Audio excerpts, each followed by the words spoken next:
Blog Talk Radio. Boa noite, meus amigos. Estamos aqui de volta. O programa hoje começa até com uma boa notícia.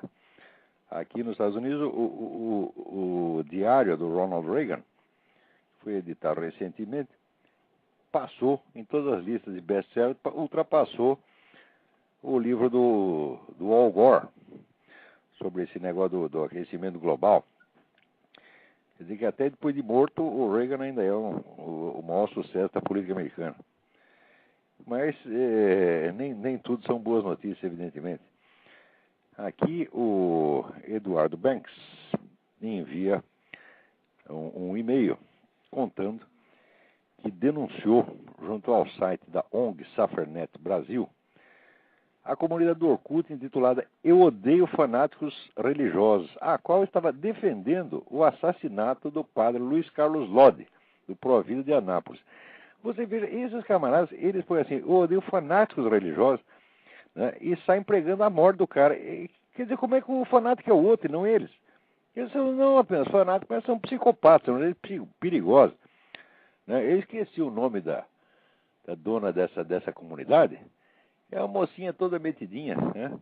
Mas procure a comunidade Eu Odeio Fanáticos Religiosos no Orkut, né? E vocês vão ver, tá lá mesmo, um monte de gente dizendo que tem que matar o padre. Como se fosse a coisa mais normal do mundo. Aliás, para eles é normal mesmo, o pessoal sempre foi assim, né? Então, a denúncia foi mandada para o site www.denunciar.org.br. E vocês podem acompanhar o caso, porque o Eduardo manda aqui o número, se vocês quiserem anotar. Anotem aí, 661-267-622-3737. Repetindo, 661-267-622-3737. Não, provavelmente não vai dar nada, mas valeu a pena. Parabéns, Eduardo, pela sua iniciativa. Agora, o sujeito me manda aqui uma coisa maravilhosa. Eu acho que quem mandou foi o Yuri. Aqui, ó. Uma questão que caiu no concurso público para técnico em regulação de aviação civil da Agência Nacional de Aviação Civil do Brasil. Questão número 59. A garota de programa Bruna Surfistinha tornou-se um dos maiores sucessos do mercado literário brasileiro em 2005 com o livro A Pessoa é para o que Nasce. B. O Doce Veneno do Escorpião. C. O Céu de Sueli. D. No Quarto de um Motel. E. Madame Satã. A resposta certa é B, né? Diz aqui o B de boquete. O Doce Veneno do Escorpião. Você vê que isso aqui é alta cultura, né? Como é que um sujeito pode ser técnico em aviação civil sem ter lido o livro da Bruna Surfistinha? Realmente não é possível, né? Eu confesso para vocês que a minha total ignorância, eu não tenho a menor ideia de qual era o livro, né? Eu achei que fosse até No Quarto de um Motel, mas depois eu achei que era óbvio demais, né, esse título para ser a Bruna Surfistinha, mas aí me informa, foi O Doce Veneno do Escorpião. Ora, pô, né? Agora, aqui, as coisas no mundo estão ficando pretas. Você vê que o desenhista de histórias em quadrinhos, clássico, Will Eisner, ele fez uma história em quadrinho chamada O Complô, a história secreta dos protocolos dos sábios do Sião, né? E que é a história verdadeira dos protocolos dos sábios do Sião, como é que aquilo foi tramado ali pelo governo czarista no século XIX para justificar lá uma perseguição generalizada aos judeus. Ele conta a história, simplesmente conta, os quadrinhos simplesmente contam essa história. Muito bem. O livreto foi considerado propaganda por oficiais do Parlamento Europeu, que se recusou a distribuir entre seus ministros e funcionários as cópias que o autor tinha mandado. Então quer dizer o seguinte, você não pode mais falar mal dos protocolos do Sábio do Sião, né? Se você resolveu contar a história, então você que por sua vez vira um conspirador. Agora, aí em São Paulo também, está circulando aí no YouTube um vídeo, né? um sujeito, um professor lá, entra na Assembleia do Sintusp e diz, olha que eu sou judeu, queria saber por que vocês querem acabar com o Estado de Israel. Isso é uma gritaria medonha, ninguém deixa o sujeito falar. Né? Quer dizer, ela só tem adeptos do Hamas e do Hezbollah. Né? E que acham que estão fazendo a coisa mais linda do mundo. Né? Agora você veja que coisa. O ser humano não é... Raríssimos seres humanos são capazes de saber tratar com justiça os seus semelhantes. Mas na modernidade apareceram milhões de pessoas que acham que são capazes de espalhar o reino da justiça sobre o planeta inteiro, implantar o reino da justiça. Quer dizer, é uma obsessão de ser Jesus Cristo. Quer dizer, cada um deles, né, já é o Jesus Cristo que está retornando com um chicote na mão, né, para vingar as injustiças e implantar o reino da justiça no planeta. Quer dizer, a simples ideia já é suficiente demente, né, para que essas pessoas fossem... O sujeito falou, eu vou implantar o reino da justiça, nós temos que implantar o reino da justiça na Terra, né, tinha que internar o neguinho imediatamente, porque as pessoas são um flagelo. Né? Agora, elas vêm se multiplicando em número cada vez maior. Cada geração aparece mais justiceiros. Quando você vê o saldo total da obra dos justiceiros, são centenas de milhões de cadáveres. Né? São povos inteiros escravizados, povos inteiros mandados para campo de concentração, povos inteiros expulsos das suas terras, povos inteiros exterminados. Né? Ao mesmo tempo, assim, o crime se tornando de um dos poderes regentes do mundo. Né? Quer dizer, o saldo de 3 ou 4 séculos de atividade desses justiceiros é uma sucessão de flagelos como jamais existiu em toda a história humana. Se você pegar, eu já fiz essa conta uma vez, se você pegar só a história do comunismo, quer dizer, o comunismo não é a totalidade do movimento revolucionário, é só uma etapa dele. Se você pegar a história do comunismo, o comunismo matou mais gente do que todas as guerras, terremotos e epidemias durante toda a história humana.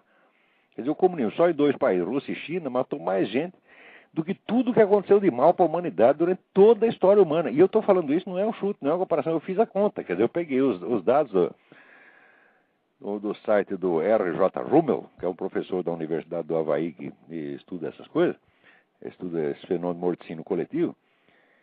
E você vê que nada na história humana foi pior do que isso. Estou falando só do comunismo. Agora, se você pegar todo o movimento revolucionário que vem desde aquelas seitas gnósticas, né, do século XV, XVI, por aí, passando pela Revolução Francesa, a Revolução Mexicana, né, até chegar nos dias de hoje, então é muito mais. E eu pergunto assim, o que as pessoas estão esperando para descobrir que o único mal do mundo é de fato esse? Você não precisa corrigir todos os males, você não precisa implantar a justiça. É só, tá certo, você amarrar a mão dos revolucionários, dos salvadores da humanidade. Quer dizer, qualquer nego que vem com um plano mundial de qualquer coisa, já vou transformar o mundo, transformar o mundo tem que apanhar na mesma hora. Mas vocês já estão assim, ensinando as crianças que tem que transformar o mundo. Né? Agora, eles já querem ensinar as crianças aquilo que em 68 ensinaram para nós, que elas têm que fazer a revolução na cama. Só que naquela época você fazia a revolução na cama quando pelo menos você tinha 18 anos de idade. Agora não, agora com 3, 4 aninhos você já tem que começar a fazer a revolução na cama. Tem escolas no Brasil que estão distribuindo para as crianças, né, um folhetinho, assim, alguém já passou a mão na sua bundinha? Alguém já mexeu no seu pingolim? Você gostou? E se o nego você não gostou, ele já vai ter que passar por reeducação de sensitividade. Você está entendendo? Então, as pessoas vão reclamar que eu estou mandando as pessoas tomar no cu. Eu digo, mas meu filho, olha o que estão fazendo com as suas crianças nas escolas. Não é que estão mandando elas tomar no cu, estão ensinando a dar o cu. E se pode isso, por que eu não posso mandar as pessoas tomar no cu? Quer dizer, que coisa, as pessoas que aceitam isso passivamente, tá certo? Que se submete a isto, tá certo? A esse tipo de prepotência, quer dizer, já é manipulação de criança, quer dizer, usando criança como instrumento da revolução sexual com a qual eles pretendem implantar uma nova ordem no mundo. O sujeito assiste isso, mas quando ouve um palavrão, ele cora, tá certo? Eles são todos, né, virgens pudicas, não pode ouvir falar palavrão. Tem outros ainda que são ainda mais metidos, que chegam para mim e dizem, olha, mas se você usa uma linguagem assim, muito chula, eles adoram a palavra chula, eu não sei, puta, porque chula, a palavra chula é feia, né? Lembra de imediatamente chulé. Mas eles adoram falar chula, não usem linguagem chula, né? Eu me gabo de jamais ter usado essa palavra chula na minha vida, esse adjetivo eu nunca usei, e nem vou usar, estou só citando porque é o que os caras dizem. Se você usa palavras chulas, você afasta uma parte dos ouvintes. Quer dizer que os negros querem me ensinar como é que eu, né, aumento a minha audiência. Né? Daí eu pergunto para ela, que audiência tem em você? Quantas pessoas prestam atenção em você? Evidentemente, nenhum. São todos uns coitados que nem os filhos dele ouvem o que ele tem a falar. Quando ele vai falar, a mulher dele bate nele. Tá, não tem audiência nenhuma, é zero de audiência na sua própria casa. Nem o cachorro presta atenção no que o negro tem a falar. E vem chegar para mim que sou, vamos dizer, o mais ouvido aqui do Throat Speak, que é um dos 100 sites mais importantes dos Estados Unidos. Eu pergunto, tem algum lugar acima do primeiro para ocupar? Quer dizer, você vai me ensinar a ter audiência? Ora, porra. Quer dizer, brasileiro não se enxerga mesmo, é assim que o negócio tá. Quer dizer, as pessoas dão palpite em coisas que ultrapassam a capacidade delas, assim, mas ultrapassam infinitamente, infinitamente. Né? Aqui tem um palhaço que mandou uma mensagem para o site lá do Luiz Nassif, falando do estilo pop neocon. Está se referindo a mim, evidentemente, né? E dizendo que há um novo estilo literário no Brasil, que é o pop neocon, né? Mas esse estilo não é o mesmo revelado nas letras tônicas de Lacerda, a ponto de levar o Getúlio ao suicídio, dizem as más línguas. Nem tem a graça e a ironia fina do Nelson Rodrigues. Não é humorístico o humor negro como o de Paulo Francis, nem traz o idealismo rascante de um Glauber Rocha. Não é inteligente como o de Melchior, nem tão pouco instigante como os editoriais de antigos jornais de referência como o Correio da Manhã. Olha, eu acho gozado que as pessoas assim, sempre querem me comparar com pessoas que estão totalmente fora do esquadro, né? Quer dizer, uma delas é o Paulo Francis, né? Ele não é, como é que estão... humorista como o Paulo Francis. Olha, eu sou muito mais humorista do Paulo Francis, porque o Paulo Francis, inclusive, tinha muita coisa ali que era, evidentemente, de mau gosto. Quer dizer, o Paulo Francis, quem é que não percebe que nas etapas finais da sua vida, o Paulo Francis estava escrevendo mal, que era aquele estilo entrecortado, todas aquelas frases de 2 palavras, aquele negócio picotado, né? Tá na cara que o nego estava escrevendo nervoso, né? O Paulo Francis nunca foi, eu gostava muito do Paulo Francis como meu amigo, mas nunca foi modelo para mim, muito menos modelo literário. Quer dizer, ter horror de escrever como o Paulo Francis, horror. Quer dizer, eu faço o contrário. Qualquer um que lê, vê lá que eu faço aquelas frases de 10, 15 linhas, né, com ponto e vírgula, cheio de conjunções, etc, etc. Porque eu gosto de explorar as possibilidades da língua portuguesa. Né? Quanto a Melchior, digo, faça-me um favor, não é inteligente como o Melchior. Escuta, para pensar. O Melchior era um sujeito erudito, tá certo? Mas filosoficamente era nada. O livro dele, A Natureza do Processo, que é o livro mais filosófico da obra dele, é pueril, é primário, é uma coisa que assim, com 10 linhas você desmantela aquele argumento. Quer dizer, como é que o Melchior vai ser modelo para mim? Só faça-me um favor. Quer dizer, os caras criaram essa... Quando são pessoas que, na verdade, as pessoas que dizem isso, nunca leram o Zé Guilherme Melchior. Eu li o Zé Guilherme inteiro, tudo que existia com o nome do Zé Guilherme na capa, eu li tudo. Eu li, pensei, examinei, discuti. Eu discuti muito com o Bruno Tolentino, que era amigo dele. Eu não conhecia o Zé Guilherme pessoalmente. Mas, olha, eu sei as limitações do Zé Guilherme. Entendeu? O Zé Guilherme era bom assim, na história cultural, na crítica literária, tudo que fosse uma questão, vamos dizer, de acumulação de dados e sua expressão erudita. Tá? E ponto final. Como filósofo, não era nada. Quer dizer, como é que vai... Você está brincando? Vem falar de Zé Guilherme Melchior para mim. Modelo para mim, no Brasil, só teve o Mário Ferreira dos Santos. Né? Agora, essa coisa primária. Quer dizer, quando o sujeito começa com essa coisa... Às vezes me compara com o Carlos Lacerda. Aquele idiota do Armindo, né? Armindo Abreu, o homem da penteadeira da vovó, fica lá diante da penteadeira da vovó dizendo que eu quero ser o Carlos Lacerda quando crescer. Eu falo, meu Deus do céu, se for para isso eu não ia querer crescer nunca, porque para ser o Carlos Lacerda, em primeiro lugar, tinha que ser um político, tinha que ter uma carreira parlamentar, etc. Isso aqui, que era, vamos dizer, a vida dele e que para mim seria a morte. Né? Então, o que é que eu tenho a ver com o Carlos Lacerda? Em primeiro lugar, eu escrevo muito melhor que o Carlos Lacerda, é uma coisa óbvia. O estilo do Carlos Lacerda é um estilo jornalístico, apressado, muito mal trabalhado. Ele tinha um talento literário, mas um talento falhado, que nunca se expressou numa obra mais de peso. Né? Então, falando, não tem o menor sentido, né? Mas são aquelas figuras, assim, aqueles lugares comuns, né? Agora, sempre tem esta... Daí o cara diz assim, e outra coisa, chamada de estilo neocon. O sujeito evidentemente não sabe o que é neocon. Quer dizer, neocon é uma divisão interna da direita americana, muito específica, né? Muito localizada, tá certo? E que eu acho que não chega a 12 ou 15% da direita americana, tá certo? Eu nunca, nenhum único momento, tá certo, senti a menor simpatia pelos neocons. Você sempre disse que isso ia acabar mal. E você vê que pela influência que tiveram no governo Bush, está acabando mal mesmo, né? Porque são todos discípulos do Léo Strauss. Eu tenho uma certa apreciação, vamos dizer, modesta, apreciação fria e crítica pelo Léo Strauss, né? Escreveu algumas coisas boas, mas tem outra que eu acho que é de um exagero total. E, quer dizer, eu acho que o Léo Strauss, perto do Eric Voegelin, não era nada, era um menino, era um aprendiz. Né? Mas, infelizmente, quem foi ouvido aqui pelo pessoal universitário foi o Léo Strauss.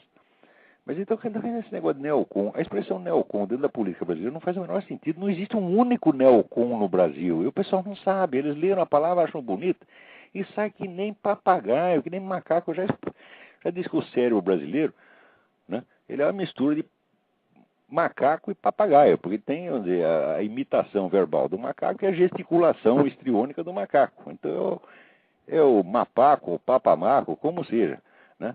Então, isso aqui é um exemplo, né? Agora, pior é o seguinte, pior que tem um outro rapaz aí, outro sabereta, que é de um blog aí chamado Palatando, que pegou lá, fez um resuminho biográfico, fez uma teoria sobre a minha biografia, explicando assim, freudianamente, desde a infância, né, como é que eu cresci, eu era um garoto doente, e depois lutei muito pela vida, papai, depois caí nas boas graças do grupo do Miguel Reale, tá certo? E subi na vida levado pela proteção do grupo do Miguel Reale. Então, aqui, pô, o nome do rapaz é Adriano não sei das quantas. Mas, pô, tão jovem, já vigarista, que merda! Onde é que tirou isso da cabeça, porra? Grupo do Miguel Reale? Quer dizer que eu entrei no jornal, subi graças à proteção do grupo do Miguel Reale. Mas que loucura é esta? Eu não tenho absolutamente nada a ver com esse grupo. Olha, do grupo inteiro, só conheci um, que é o próprio Miguel Reale. Conheci anos depois de já estar no jornalismo.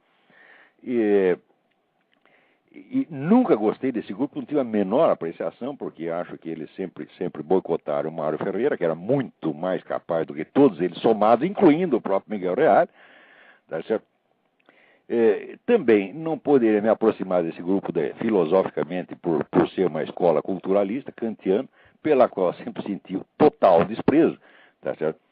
E olha, eu tinha a simpatia, vamos dizer, pelo Dr. Miguel, pessoalmente, pelo que ele tinha feito no passado, pela totalidade da obra, e também, vamos dizer, pela idade, pela sua importância cívica, por assim dizer, no Brasil. Então, nunca puxei discussão com ele a esse ponto, nem puxaria, porque não parece, mas eu sou um sujeito educado. Eu sei o que é a verdadeira educação, o que é ter verdadeiro respeito pelas pessoas, não é essa aparência boboca de se fazer de bonzinho com o Brasil.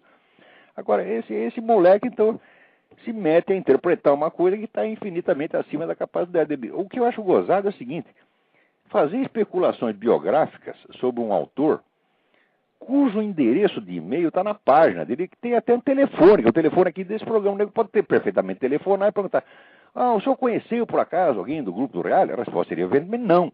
Agora, no Brasil é o seguinte: você quer se fazer de importante, então você explica o pensamento dos outros, sempre pela influência de grupos ou pela adesão a grupos. Porque no Brasil ninguém pensa, você só adere a grupos, tá certo? Então o nego, sendo assim, ele projeta isso nos outros e quer explicar a minha biografia, que é a biografia intelectual mais solitária que o Brasil já teve, muito mais que qualquer um que você pode imaginar, tá certo? E explicar por adesão a grupo e proteção num grupo. Ora, vai lamber sabão. Depois o nego ainda pega aqui uma... Bom, Ah, não vou nem comentar, mas isso é muita besteira demais, deixa pra lá, vai. Mas está se formando uma geração de idiotas no Brasil hoje que é muito pior do que a anterior. Muito pior. O que está acontecendo no Brasil, culturalmente falando, é uma coisa de uma gravidade extrema. Por quê? Porque o pessoal está perdendo os parâmetros, está perdendo o senso de medida, não tem mais as referências de civilização. Não tem mesmo, apagou. Quer dizer, qualquer moleque, ele lê um livro, e aquele livro para ele é assim, passa a ser a referência e ele pensa tudo em torno daquilo, está entendendo? Quer dizer, não tem mais aquela, vamos dizer, visão do processo histórico como um todo, visão civilizacional. Não tem mais isso. Olha, isto foi a primeira coisa que eu tentei adquirir na minha vida, porra. Quer dizer, eu digo, se eu não tiver, vamos dizer, uma visão das épocas históricas, tá certo? Por exemplo, dos estilos históricos em literatura, estilos de pensamento, com a sua cronologia muito exata, eu vou imaginar o mundo errado. E essas pessoas imaginam errado. Tá certo? Elas não sabem datar as coisas e, portanto, não sabem quais são os termos de comparação. No Brasil, ninguém mais sabe. Tá certo? E quando o país fica assim, significa que está todo mundo fora da realidade. Vocês não imaginam como o Brasil inteiro é ridículo, perto do que... Quando você compara com o que acontece aqui, você vê, aqui nos Estados Unidos, por exemplo, vamos dizer, um pai de família, aqui no interior dos Estados Unidos, ele é uma espécie de capitão de navio, tá certo? Empresário, fazendeiro ou coisa assim, né? Ele tem que cortar sua própria grama, ele tem que rachar sua própria lenha, ele tem que fazer as contas e acompanhar o negócio o preço da hipoteca da casa, tá, ele tem que fazer conserto na própria casa, porque a casa não anda. Em suma, tem que cuidar de uma multidão de coisas e tem que botar todo mundo para trabalhar, porque aqui não tem essa moleza de empregada doméstica, não, tá, né? Então, o nível de capacidade que se requer para um sujeito ser simplesmente um pai de família, aqui, por exemplo, na Virgínia, é uma coisa que o brasileiro, se você pegar, vamos dizer, um engenheiro formado no Brasil não é capaz disso. Não tem capacidade. O brasileiro depende dos outros para tudo. Para tudo ele pede socorro, ele tem para quem pedir socorro. Tá certo? Então, no mínimo, arruma lá 2 empregadas domésticas e ainda manda na empregada doméstica e ainda quer comer a empregada doméstica, né? Porque acha que é o gostosão e que a empregada deve alguma coisa para ele, né?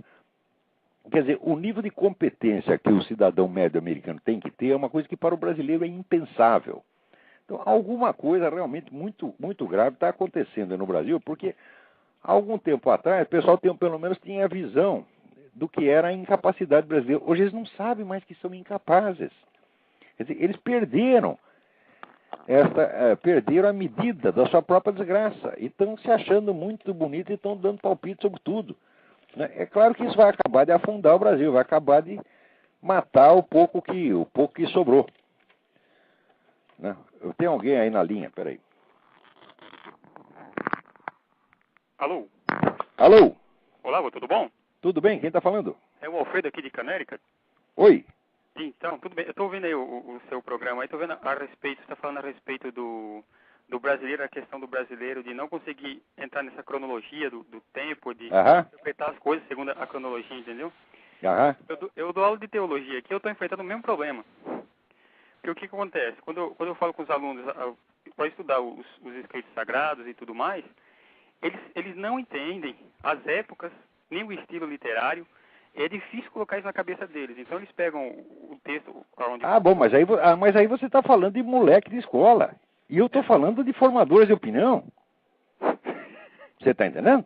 Quer dizer, o mesmo problema que você vê com a molecada aqui nos Estados Unidos, molecada de 14, 15 anos, eu estou vendo com um homem de 50 que escreve no jornal, pro catedráticos, pô. Os caras não têm a menor ideia de onde estão. Eles são aqui, inclusive eu procuro falar com eles, né? Eu digo, olha, vocês estão nos Estados Unidos, isso aqui é um país, é o que tem dito, aqui é um país onde as pessoas lutam, as pessoas procuram conhecer as coisas, as pessoas são batalhadoras e tudo mais, né? Então eu falo para eles, pessoal, aprende a ler inglês pelo menos. Nem isso eles querem. Não querem, não. O que aconteceu na educação secundária aqui é uma coisa monstruosa, né? Aliás, falando nisso, eu tenho alguém aqui que me deu o endereço de onde você se pode baixar o livro que eu andei citando aqui, o livro da Charlotte Iserbyt, The Deliberate Dumbing Down of America, que É a história de 50 anos de conspiração para destruir a educação americana para criar essa mesma situação que você está descrevendo. Né? E daqui a pouco eu acho aqui esse negócio. Tem aqui endereço onde você pode descarregar o livro na internet. Não deixe de ler isto, se puder. Okay. Eu vou dar um endereço daqui a pouquinho, porque aqui na confusão dos papéis aqui... Né? Tá aqui. É simples. www.deliberatedumbingdown.com. É facílimo, né? Deliberatedumbingdown.com. Ok. Não deixe de ler isso, porque é o que você está falando. Quer dizer, o que você está dizendo é inteiramente verdade. Quer dizer, houve uma destruição e a molecada está ficando estúpida. Mas acontece o seguinte, aqui você ainda tem geração de adultos que ainda seguram um pouco, e nem todas as escolas decaindo dessa maneira. Mas se você acompanha as revistas literárias, revistas de cultura aqui, né, como New Criterion, Commentary e tal, é de um nível que no Brasil é impensável. Esse nível de discussão que tem aqui, primeiro pelo número, a quantidade delas, é a quantidade monstruosa de revistas de excelente nível. Né? E no Brasil você não consegue, não tem uma. No Brasil, quando você pega uma publicação pretensamente cultural, como esse Caderno Mais da Folha de São Paulo, o Caderno de Letras do Jornal do Brasil, é subprimário comparado com o que tem nos Estados Unidos. E as pessoas não sabem o que é. Então, não tem uma... Veja, a primeira coisa na vida é você adquirir a medida de onde você está e qual é seu tamanho real. Verdade. Entendeu? Agora, eu vejo, por exemplo, que apesar da decadência do ensino americano, eu vejo, por exemplo, que um moleque aqui na Virgínia lê na high school é mais do que um professor universitário brasileiro lerá durante toda a sua vida. Porque os caras não aguentam ler um livro. Uma vez num curso de pós-graduação na PUC do Paraná. Quer dizer, tinha umas 60 pessoas na plateia, todas portadoras de diploma universitário, todas elas, tá certo? Então lá fazendo um curso de pós-graduação. Eu disse para elas que um estudioso universitário, um pesquisador profissional, tem que ler pelo menos 70, 80 livros por ano. A classe inteira fez... Oh! Todo mundo assustado, achando que eu era um monstro, que eu queria que eles lessem 70 livros por ano. Estava fazendo mal para eles, né? Não pode ser. Isso é uma brutalidade. Você é um fascista, você é autoritário, que coisa horrorosa. E o fato é o seguinte, que eles estavam sendo perfeitamente sinceros, porque você dá um livro para o cara ler, você ouve o ruído do cérebro. O cérebro vai plec, plec, plec, plec, não pega, você tá entendendo? Você ouve o ruído do cérebro. E depois você pergunta para o cara, o que você leu aí? O que é? Porque a pessoa não sabe, não entende o que lê. Esse problema no Brasil está chegando a uma gravidade que as pessoas não imaginam. Elas acham que é brincadeira de criança, que é assim, que você pode, assim, impunemente colocar o Gilberto Gil no Ministério da Cultura, que você pode impunemente transformar as escolas em centro de formação de militantes para o MST e que isso não tem consequências. Ora, o que você está seguindo, você está formando uma geração de orangotango. Não, orangotango. O orangotango é um bicho inteligente, o orangotango precisa fazer na prática. Tem algum senso prático que ele tem. Agora, esses caras não. O orangotango pelo menos sabe subir numa árvore. Esses caras não. Se você botar eles amarrados em cima da árvore, eles caem. Entendeu? É um perigo, é. Inclusive, até em um dos programas eu ouvi falando a respeito do programa do Jô Soares, que ele estava entrevistando o Marcelo Crivella. Uhum. E ele apertando o Marcelo Crivella. Eu entrei no YouTube. E eu achei no YouTube a entrevista.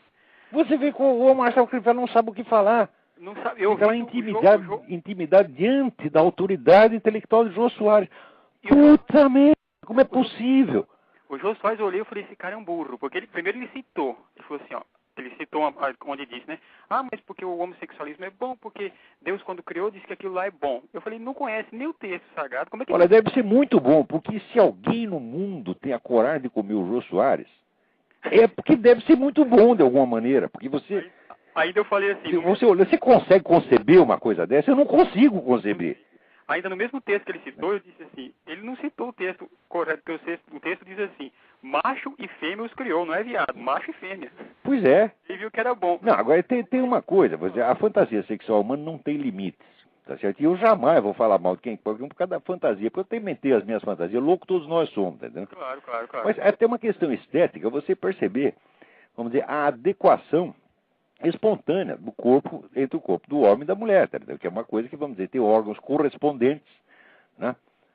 Agora, o homem não tem um órgão correspondente.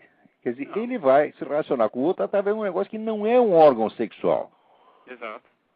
Não é isso? Por isso que é antinatural, né? Assim como você pode usar a boca, por exemplo, o nego está lá chupando, né? O pingolim do outro. Bom, pode-se fazer um montão de coisa. Você pode transar até com um buraco de fechadura, né? A imaginação humana não tem limite, né? E é tudo fantasia mesmo, então vale tudo, né? Agora, é preciso não ter nenhum senso estético para não perceber que, vamos dizer, que a adequação do corpo de macho e fêmea é uma coisa que está na natureza. O resto não está. Né? Quando o Marcelo Crivella falou que era contra a natureza, por que contra a natureza? Ué, é simples. Todo argumento, por ele que for, ele tem que ir até as últimas consequências sem se contradizer. Uma sociedade de gays, ela não progride, ela não cresce. Não, aí nós voltamos para os cátaros. Os cátaros proibiam todas as relações sexuais procriativas. Pois é. O sujeito só podia transar assim consigo mesmo, né? Ou com alguém do próprio sexo, porque daí não funcionava, porque a procriação era proibida, o casamento era proibido. Então voltamos nisso aí, né? Como pode o cara dizer que é coisa natural, uma coisa Então eu não digo que seja antinatural, por quê? Porque a gente vê que na própria natureza existem casos, inumeráveis casos de homossexualismo, né? Tem várias espécies de animais que praticam isso. As hienas, por exemplo, as hienas praticam desde pequenininho, um negócio horroroso. Eu vi um documentário, elas nascem e já começam a fazer suruba no bercinho. Você está entendendo? E macho com macho, fêmea com fêmea, ninguém sabe o que é. Tá entendendo? Então isso não é antinatural, mas é profundamente antiestético, porque não combina. Não tem nada a ver. Precisa muito do seu aporte imaginário, precisa um esforço de imaginação. É uma variação da fantasia humana. Quer dizer, não está na programação natural. É uma coisa que corre assim, vamos dizer, à margem da natureza. Não digo contra ela, porque isso aí não vai tornar o sujeito inapto para a procriação. Tá certo? Não vai inutilizá-lo. Olha, tem uns caras que já nascem inutilizados sem isso. Ninguém precisa comer eles. O sujeito já não serve para nada mesmo. Agora, essa percepção estética das formas é uma coisa que as pessoas já estão perdendo. A educação moderna foi feita para você perder. Ele não sabe mais distinguir o que é bonito do feio, né? Coisa que... Tem uns idiotas que acham até que a percepção de beleza é cultural, é implantada na cabeça das pessoas pela cultura. Não, aqui já tem pesquisa, há muito tempo, que bebê recém-nascido consegue distinguir o feio do bonito espontaneamente, né? E pelo senso de simetria, de proporção, etc., que é inato no ser humano. Isso não é um dado cultural. Cultural é aquela informação errada que vem confundir a percepção natural. Exatamente. Porque se você pegar um menino pequeno e disser para ele, não, isso aí que você está achando bonito não é bonito, é feio, o feio é que é bonito, você vai confundir a cabeça do moleque. Isso aí é que é cultural. Agora, a percepção de beleza é natural. E como tudo que é natural pode ser perdido. O sujeito pode perder uma capacidade natural. Capacidade de certo e errado, por exemplo, né? O senso inato do certo e errado, o senso da beleza, tudo isso precisa ser aprimorado, claro, mas pode ser perdido. Agora, com esse bando de tagarela idiota falando, que criança que não vai ficar confusa, porra. Quer dizer, em vez dos caras reforçarem o dom natural da criança, para ela perceber aquilo de maneira cada vez mais clara e mais consciente, não, eles querem embolar o meio de campo. Né? Então, eles é que vêm vêm estragar o negócio, vamos dizer, o dom natural. Mas eu sei que o bispo ficou ali todo atrapalhado por ter um respeito indevido por aquele gordo cretino, mentiroso que dói, né? E que fica lá fazendo os homossexuais de coitadinho. Eu sei que quando apareceu a estatística mesmo, que enquanto morreram 800 mil brasileiros, só houve 2.000 e poucos crimes, vamos dizer, de vítimas homossexuais que foram mortas, assim, como é que se diz, numa circunstância onde o homossexualismo dela tinha alguma importância, vamos dizer, efetiva no crime. Né? Quer dizer, é uma comunidade que não é vítima de perseguição de maneira alguma. Quer dizer, o número de homossexuais vítimas está abaixo da média do restante da população e da média do que eles dizem que ocupam no conjunto da população brasileira, quer dizer que é 14%, bom, se eles são 14%, então, se fosse uma distribuição estatística normal, 14% das vítimas de homicídio seriam homossexuais. Não é 0,3%. Quer dizer, tudo isso é uma empulhação, é uma palhaçada. Como, aliás, agora, em tudo, você vê, essa falsificação estatística no Brasil se tornou a coisa mais normal. Agora vem esse ministro, José Gomes Prematuro, né, dizendo que existe no Brasil 1.400.000 abortos clandestinos por ano. Daí eu li isso e falei, uai, mas não eram 1.400.000 mulheres que morriam de abortos clandestinos? Até a semana passada era isso que a Folha de São Paulo alardeava. Toda essa putada abortista dizia que morriam 1.400.000 mulheres por ano de aborto clandestino. Agora o ministro diz que 1.400.000 é o número de abortos clandestinos, quer dizer, morrem todas? Não tem uma mulher abortista viva no Brasil? Ora, que porra! Quer dizer, os caras estão brincando, isso é estelionato, porque isso aí não é um erro intelectual, não é um erro de informação. Não, isso é uma campanha para induzir a população em erro, de maneira que ela tome decisões erradas. Tá certo? Isto é crime. Quer dizer, um ministro que sai alardeando dados falsos, tá certo? Esse cara tinha que estar na cadeia. Ele não está lá para mentir em favor do seu grupinho, tá certo? Que é um grupinho altamente financiado por Fundação Rockefeller, apoiado por essas fundações bilionárias, que tem, então, é tudo empregadinho desses grupos estrangeiros para ir lá e pregar abortismo, controle populacional, movimento gay, etc, etc. Tudo isso é um crime imenso que está diante de nós e ninguém vai pagar por ele, evidentemente, né? Com certeza não, né? Pois é. Mas, ó, você tem razão. Aqui nos Estados Unidos, presta atenção, o mundo brasilianiza-se. Guarde essa frase na sua cabeça. Toda besterol que você vê no Brasil levado ao máximo do máximo, gradativamente o mundo chega lá. É verdade. Né? O mundo vai se brasilianizar, o mundo vai se curvar ante o Brasil. Todo mundo vai ficar, né, que nem o folião brasileiro sambando no meio da avenida, cheio de cocaína até a medula, tá entendendo? Falando besteira pra caramba e se achando lindo. Inclusive aqui, onde a gente vive, aqui tem muito brasileiro. E eles chegam aqui para ver como o brasileiro é um povo dinheirista e despreocupado. Eles querem saber de ganhar dinheiro, eles não aprendem a língua, eles não fazem um curso, eles não estudam nada, não aprendem nada, ainda falam mal do país ainda. Sou testemunha disso. Os brasileiros que tem por aqui são horrorosos, são as pessoas mais incultas do Estado, não são capazes de falar a língua, só querem dinheiro, dinheiro, dinheiro. Moram em casas maravilhosas, cada um tem 5 ou 6 caras, tudo ilegal, todo mundo na ilegalidade. Né? Quer dizer, está levando um padrão de vida de deputado e ainda fala mal do país. Fala mal do país. É. E acha que, não, bom mesmo é o Brasil superou, o Brasil. Pô, mas é um excesso de merda na cabeça, rapaz. É verdade. Né? É incrível. Isso aí eu acho que isso aí não muda, não. Eu não tenho nenhuma esperança de mudança nisso daí. Eu acho que não. Não, vai estar piorando. Da minha geração para agora, a gente observa, por exemplo, o que aconteceu na esfera cultural brasileira. É assim uma catástrofe. A cultura superior brasileira acabou. Não sobrou nada. Nada. Eu tenho um amigo no Brasil que ele trabalha numa fábrica de colchão e ele é supervisor, uma coisa assim. Ele disse assim que ele deu para os 85 pessoas que tinham lá para fazer o teste, ele deu uma conta de divisão com 2 números na chave. Ninguém fez. Pois é.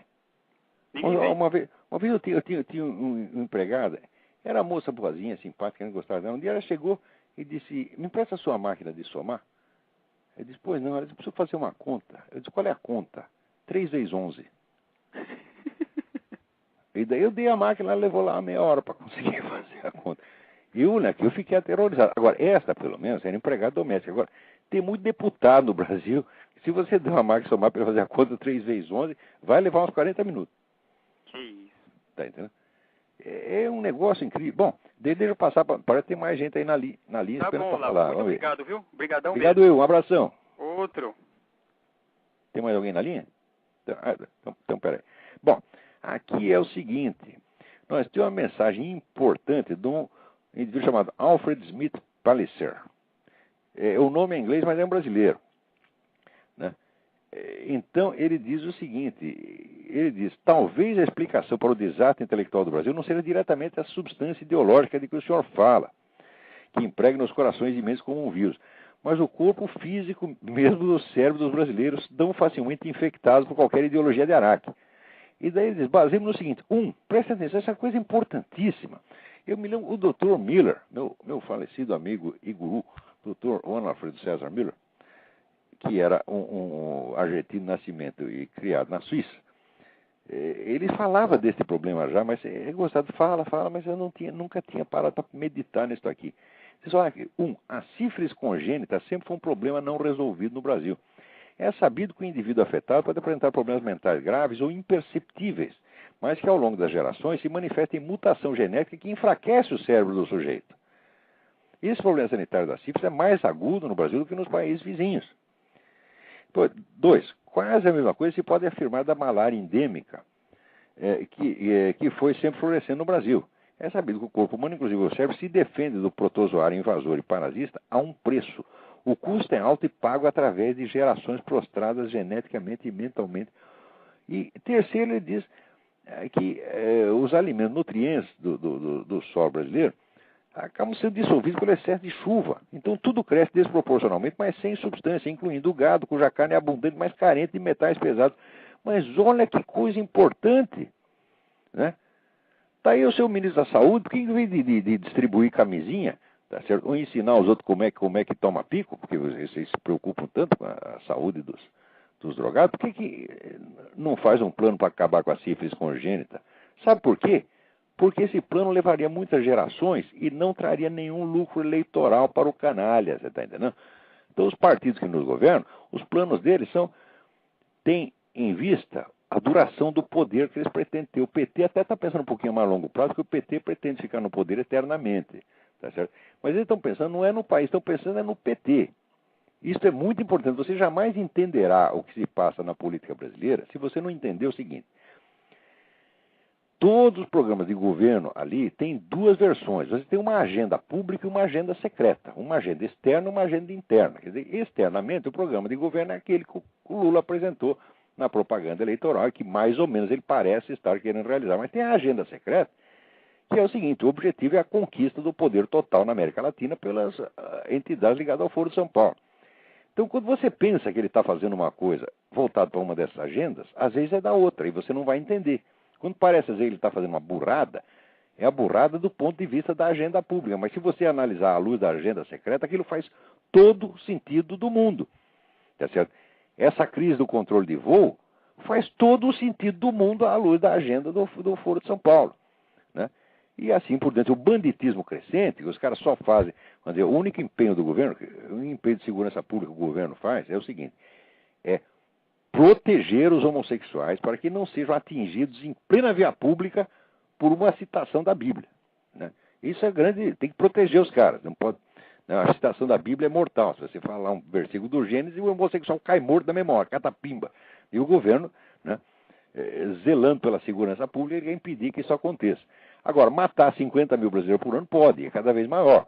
E nada se pode fazer contra as Farc. Então, aparentemente, isso é incompetência, mas é incompetência à luz da agenda pública, à luz da agenda secreta, da agenda do Foro de São Paulo, faz todo o sentido do mundo.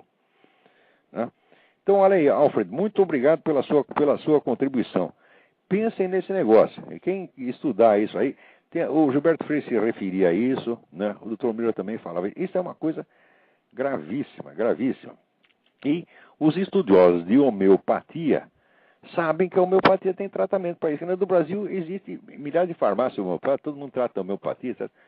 Existe, que eu saiba, existe remédio, vamos dizer, que alivia o negócio os efeitos da sífilis congênita. Pelo menos os homeopatas dizem que faz, que funciona. Espero que funcione mesmo. Né? Bom, vamos lá, vamos ver o que temos aqui em seguida. Tem uma montanha de mensagens aqui. Né?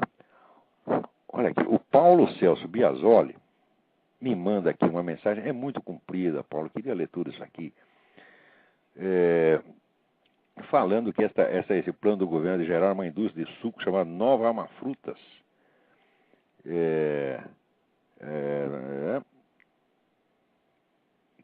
Que esse negócio se projeta completamente maluco, né?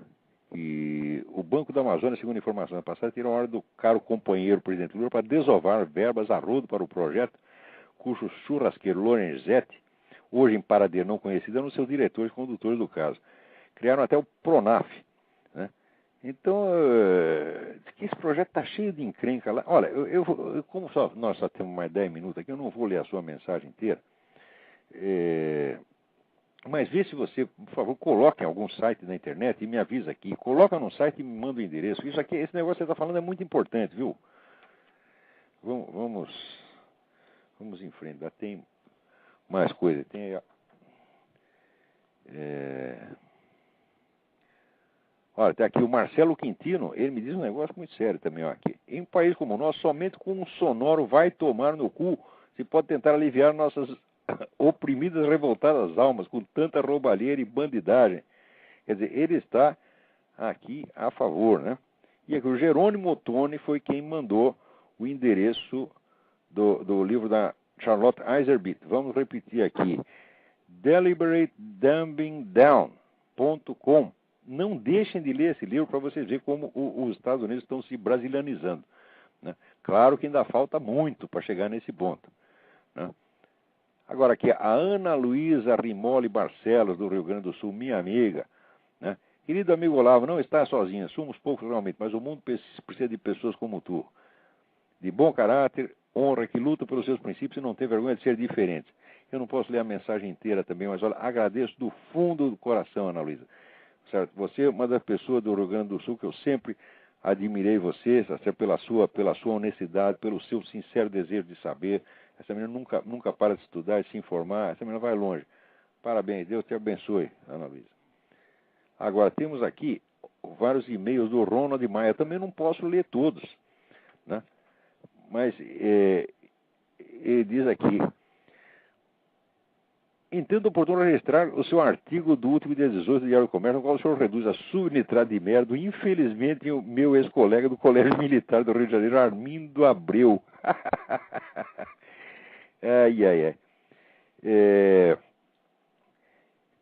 O outro assunto que ele veio foi sobre as conclusões a que chegaram os procuradores da República no que respeita à prescrição dos crimes ocorridos em 1964 e que, segundo esses luminares, seriam imprescritíveis. Ora, prescrição para qualquer iniciado nas letras jurídicas significa total perda da ação. Porém, para esses imbecis, acatar essa obviedade seria permitir aos militares uma compilação bibliográfica que, quem sabe, serviriam de objeto de orgasmos, aflorados 43 anos após o movimento que conseguiu abortar a implantação do regime bolchevique no país, né? Agora, o mais engraçado é essa premiação póstuma do Lamarck. O Lamarck era evidentemente, olha, chamar o Lamarck de monstro é assim uma simples questão de realismo. Porque o sujeito, pensa bem, cada um de vocês, você é capaz de matar a coronhadas um prisioneiro amarrado, depois cortar os escrotos do negro e botar na boca dele para engolir, depois ou antes, porque não se sabe se os escrotos foram colocados antes ou depois da morte. Mas eu sei o seguinte, o tenente Alberto Mendes Júnior foi encontrado com os testículos dele no estômago. Tá certo? O que você acha de um homem capaz de fazer isso? Tá certo? O Lamarck é um monstro. Ele é um sociopata perigosíssimo. E quem quer que o admira é doente. Tá certo? Ora, no Brasil o que está acontecendo, vamos dizer, é uma profunda inversão sistemática da realidade. Inversão sistemática de todas as hierarquias de valores. Você vê o que aconteceu nesse caso que eu comentei no meu artigo fim de semana, o garoto do interior que ateou fogo no cabelo da professora, arriscando desfigurar a mulher totalmente. A Secretaria de Educação do Estado, o que diz? Não, isso não foi grave, não podemos punir o moleque para não traumatizar o coitadinho. Então, assim, a professora é punida.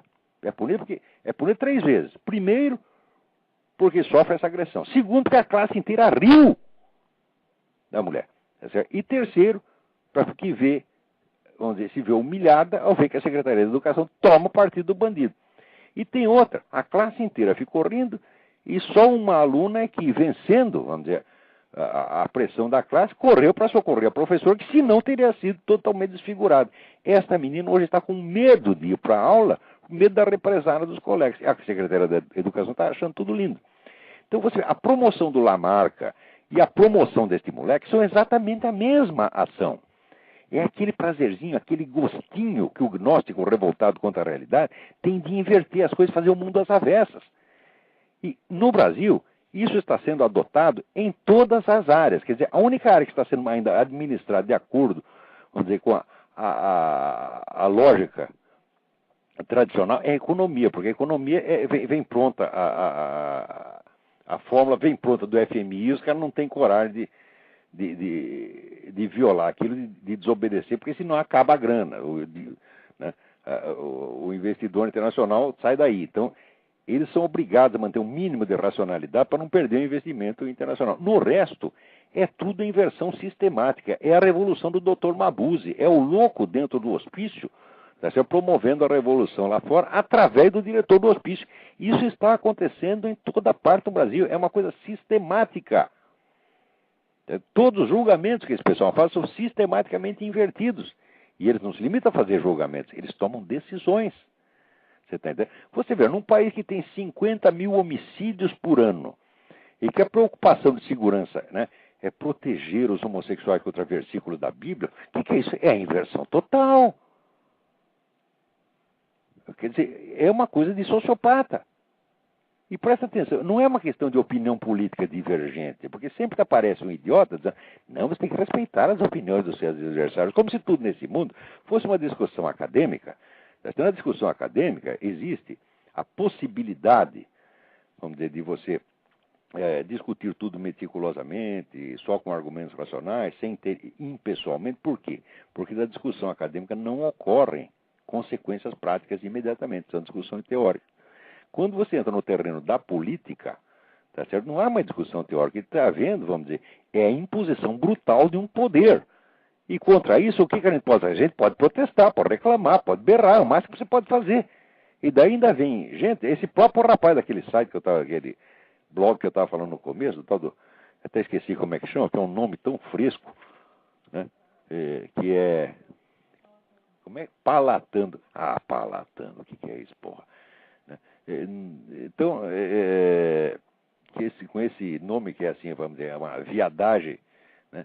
É viadagem explícita, né? Não viadagem homossexual, viadagem intelectual, que é muito pior, né? Até o rapaz dá liçõezinhas de que a gente tem que sempre respeitar o adversário.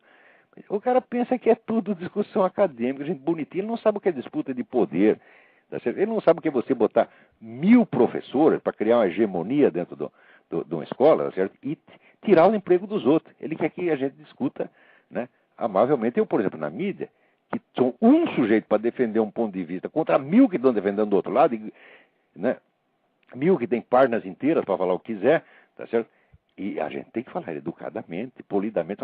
Que coisa mais odiosa, que coisa mais sabe, covarde, profundamente covarde. É uma coisa torpe, é uma mentalidade porca, tá certo? E as pessoas estão lendo um manual lá de discussão, aliás, lê o meu próprio manual e sai aí dando liçõezinhas aqui, né? Se você quer vencer a discussão, então é erística. O cara jamais vai saber o que é erística. Puta vida, rapaz, pô, larga esse negócio de querer ser intelectual, faz um concurso pro Banco do Brasil que está mais na sua capacidade, porra. Que é isso, pô? Eu sei que aos 20 anos, eu também dava palpite errado, mas pelo menos não publicava, porra. Tá entendendo? E mesmo, olha, eu aguardei aos 45 anos de idade para começar a participar de polêmicas públicas e eu estudei antes de falar. Que coisa. Então, agora, atenção para terminar aqui, isso é muitíssimo importante. O boletim G2 do Joseph Farah, que é o homem do WorldNet Daily, publica aqui uma reportagem do jornalista inglês Gordon Thomas, que diz que um relatório do M16, Serviço Secreto Britânico, informa que há 200 milhões de cristãos em 60 países que estão enfrentando perseguição orquestrada pelo Al-Qaeda. O relatório diz, acreditamos que a situação é extremamente grave. Só para você ter uma ideia, já tem 50 mil cristãos correntemente na cadeia, tá certo? Na Coreia do Norte, tá certo? E há aproximadamente 40 mil cristãos que estão na cadeia na China por serem cristãos. Agora, enquanto isso, né, fica essa putada intelectual do Ocidente, né, esses Dawkins, essa gente toda, né, querendo fazer o genocídio cultural. Você tem o genocídio físico de um lado e o genocídio cultural do outro. Mas deixarei para comentar isso na próxima. tem alguém na linha, mas sabe que não dará tempo mais de atender. Não dá porque o nosso tempo aqui já acabou. É lamentável que a gente tinha tanto assunto importante. Olha, agradeço muito a todos que enviaram mensagens, tá certo? Vocês sempre ajudam muito. Às vezes ajudam o público, porque dá tempo de passar. Mas se não ajuda o público, ajuda pelo menos a mim, que eu fico sabendo um montão de coisa interessante e sempre importante. Muito obrigado a todos e até a semana que vem.